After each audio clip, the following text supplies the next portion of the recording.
Hi. A villain that I want to talk about is Mao. Um, Mao is not on here, because he didn't necessarily. Well, if you don't want to know too much about Mao, I will be talking about Mao and what he did, so that's something to know. But Mao didn't necessarily last the longest, but I do want to mention Mao is a character that I noticed when I first started watching Code Geass. I know there was a lot of characters that I didn't notice when I first watched Code Geass, but I did notice Mao. And you might be wondering how I missed some pretty important characters, but I noticed Mao. Well, the thing is, he is really only a major presence in 3 episodes.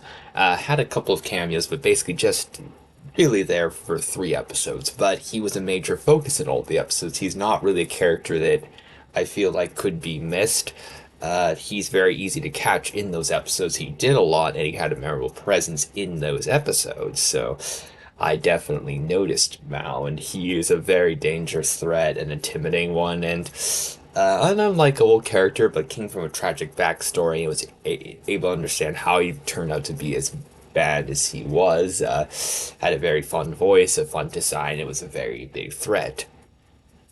So I definitely noticed Mao, although I made a huge mistake when I first watched Code Geass. A huge, embarrassing mistake.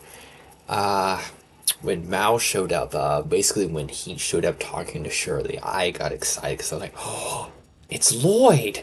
Lloyd is talking to Shirley. Oh, this is getting interesting. And it turns, I thought it was this amazing plot twist. It's like, oh, Lloyd was a villain this whole time.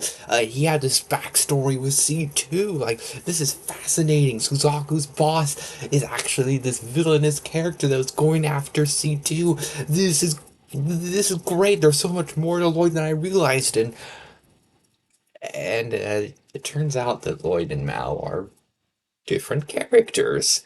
I didn't know that. It took me a lot longer than it should have to realize that. Uh, Oops. So yeah, Mal and Lloyd aren't the same person, even though they have a similar design. They dress very similarly. They talk similarly. They are different characters, but hey, it means that Lloyd isn't evil, so that's good, and he got to survive, unlike Mao. So I'm glad that things worked out for Lloyd. Because when Mao got taken out, I'm like, oh no, this means Lloyd can't be in the show anymore, because I thought it was Lloyd, and it's like, and then when Lloyd showed up, to announced to the student council that he was being with Millie. I'm like, oh, he's back. Lloyd, he's alive after all. It turned out Lloyd never got uh, what happened to Mal didn't happen to Lloyd. I got things mixed up. It turned out Lloyd and C2 don't have a backstory together. I thought they did, but it turned out they didn't.